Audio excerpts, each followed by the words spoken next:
Hello. On off button switch, modes, shutter speed, this one, shutter speed. Aperture, itong nasa baba ng shutter button, record button. Ito, film simulation, paikot lang din. Tapos itong isa, flash. So, yan. Okay, buksan natin. Wala siyang SD card. Ito, ISO ng picture. ISO ng picture, ISO ng video. O, yan. Shutter speed. Shutter speed yan. Ito. Paikot lang. Shutter speed. ISO. Ito, ISO ng picture. Yan. Yan. ISO ng picture. Okay. Tapos film simulation. This one. Yan. Classic chrome. Ikot mo lang yan. Standard. Pero favorite ko. Classic chrome. Tapos ito. Yan na makikita yung kung still image ba, normal, burst, AE, yan, nandyan lahat yan.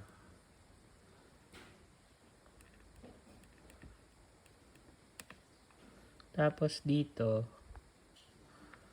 makikita mo, yan, itong arrow. Ito yung sa kung manual focus, autofocus continuous, yan, autofocus single, manual focus, autofocus continuous, papatay. Tapos ito yung sa white balance, okay lang yan, auto, okay. Tapos sa internet, tapos ito yung sa screen, as if gawin nyo na lang AF yan para pag tinouch mo, autofocus. Balik tayo. Ito naka-landscape to, ganyan. Ay, depth control pala. Tapos ito, punta tayo sa letter T. Ito sa raw, ipunta na lang natin sa fine. Kasi na. Tapos ito, yung size ng frame. Ay, mala ko na napindot shadow tone. Ito, yan. 4x3, 3x2, 16x9, 1x1. Pero usually, ako 3x2 para pag nag-JPEG, parang raw lang. So, pero ito, 16x9. Usually, 16x9 gamit ng mga tao. Nandyan naman yan, lahat mababasa mo. Tapos, okay. Single point. Ito, sa menu. Menu button. Ito, joystick to ha. Joystick. Menu button. Yan lang yung mga basic na settings na lagi kong ginagamit. Yung focus check, off ko na. Pang portrait ako naman yun. Shutter type, manual or electronic, both na yan. Ito magagamit mo lang to pagka naka Fujinon na lens ka, yung digital gimbal. Okay, off ko na. Yan. Framing. Yan. Dynamic range. Basa-basa lang din ng manual. Basic lang naman yan. Tapos viewfinder, pag nilapit mo yung mata mo, yan. Matik na yan. Tapos yan. Basta matakpan lang to. Yan, lumilipat na siya lang. Tapos to, view mode. Huwag nyo nang galawin yan. Dito sa unahan, basic lang. Ito sa zoom to eh, zoom. Zoom. Ito focus to pag naka-manual. Ito shutter ha. Ito this one sa aperture. Nakikita nyo naman yung F pag ginagalaw ko, lumidilim. Yung aperture yung pagbuka ng lens. So punta naman tayo sa video. Pag mag-video ka, huwag mo agad pipindutin to. Punta ka dito sa video. Yan, 4K kasi iba settings nito. Yan.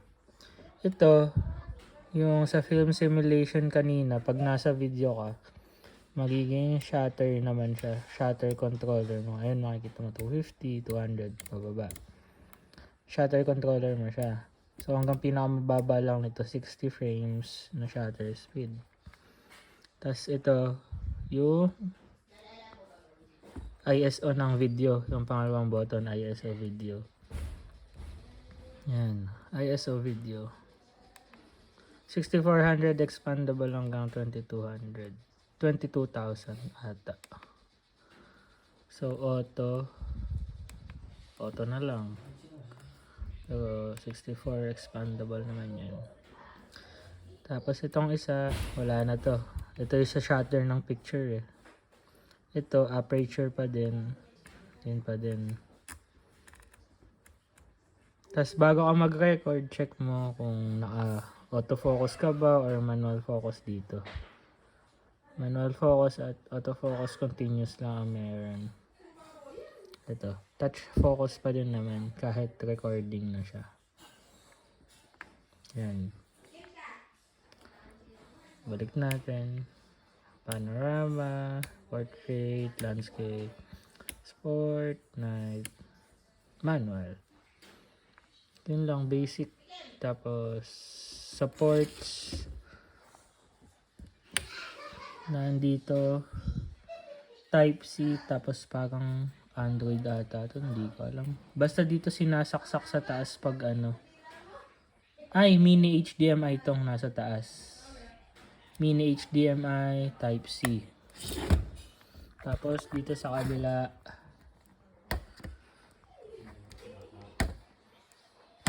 wala, ayaw niya mabuksan.